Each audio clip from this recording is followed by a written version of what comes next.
All right, everyone, we're going to get started with our post-race media availabilities from today's Quaker State 400 presented by Walmart here at Atlanta Motor Speedway.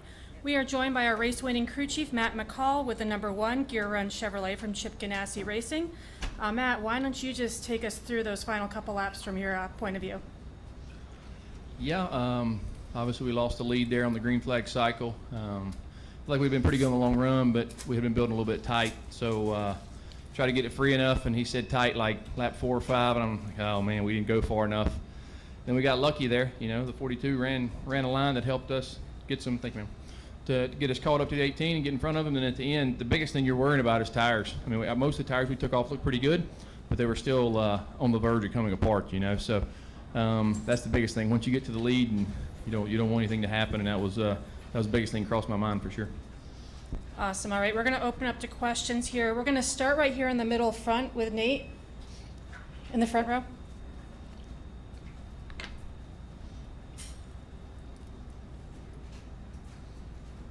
Nate Ryan, NBC Sports. Matt, going back to the losing the lead on the green flag cycle, are you just sort of a sitting duck in that situation to some degree? And just take us through it. Like, did you have a lap number that you wanted to pit on, and then he just got one ahead, or how'd that work? Yeah, you know, we just didn't want to end up with too many green flag laps. You know, that was the biggest thing, is trying to not end up where you end up with 50 laps on your tires. You know, and then we saw the 18 pitted, and that's when you had to pit. Me and Kurt just talked about it. He got on pit road a little bit slower than what he did the previous time. That was probably enough time to lose the lead, because, you know, we had an okay gap. So it happens quick, you know, and then that little bit of time was enough to lose the lead. We're going to stay in the front row and go with Jeff.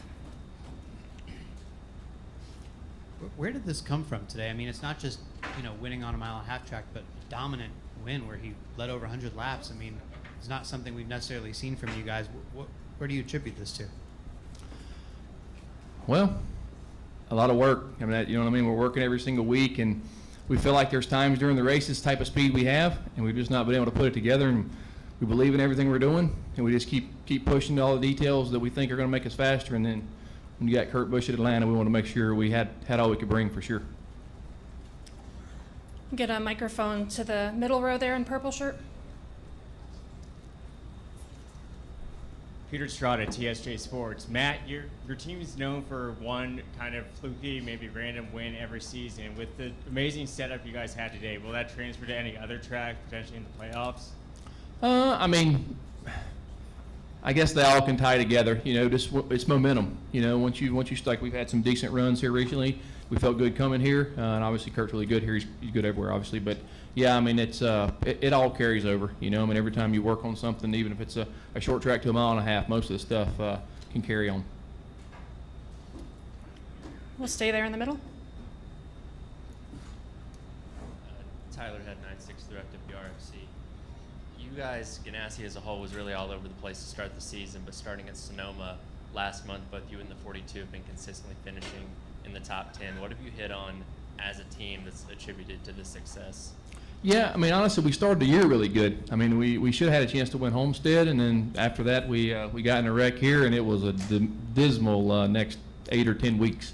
But you know, to your point at Sonoma, just working together. You know, us and the 42 work really good together, and trying to make sure we're working on what's going to make our cars faster. And so that's what we're doing each week.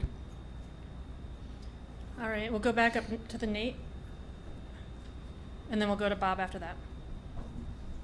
Following up on the teamwork with the 42, Kurt obviously gave Ross a ton of credit. How much were you guys in contact with the 42 about letting Ross know that battle was approaching? Yeah, I mean, like, we obviously did no contact with Ross. Obviously for us, you know, just sort of mentioned the 42 guys. Hey, if you can run the line where we think 18 needs to run, we'll take it if you can. So I don't know any information that was relayed from there, but it definitely was to our advantage, though. Yeah, that pretty much went perfect. Yes, sir. Go ahead, Bob. Just some all-out questions, I assume, for your guys on what's going to happen next year and everything like that. So just what does making the playoffs mean for this group amid the uncertainty? Yeah, I mean, you know, me and you briefly talked about this last week. I mean, I think that I'm fortunate I have a group that's crazy veterans. They've been around for a long time. Yeah, we took the news by shock. It's nothing that's, you know, that you want to hear, but it hasn't changed our approach each week to try to come and push each week harder. And so, it doesn't hurt for sure. I mean, obviously, when you start the year, you plan on making the playoffs, and so now we're there, and we got to keep going. This is just the beginning for us, hopefully. And kind of following up on Nate's question, so if, let's say, Ross is not in that position, I mean, do you still feel like you catch Kyle and pass him in traffic? I mean, based off how bad it appeared 18 was behind cars at times, I think there's a chance. But that's hard to know for sure. You know, I mean, it looked like the 18 got really, really tight there the last 5 or 6 laps, which paid off for us to be able to get away from a little bit.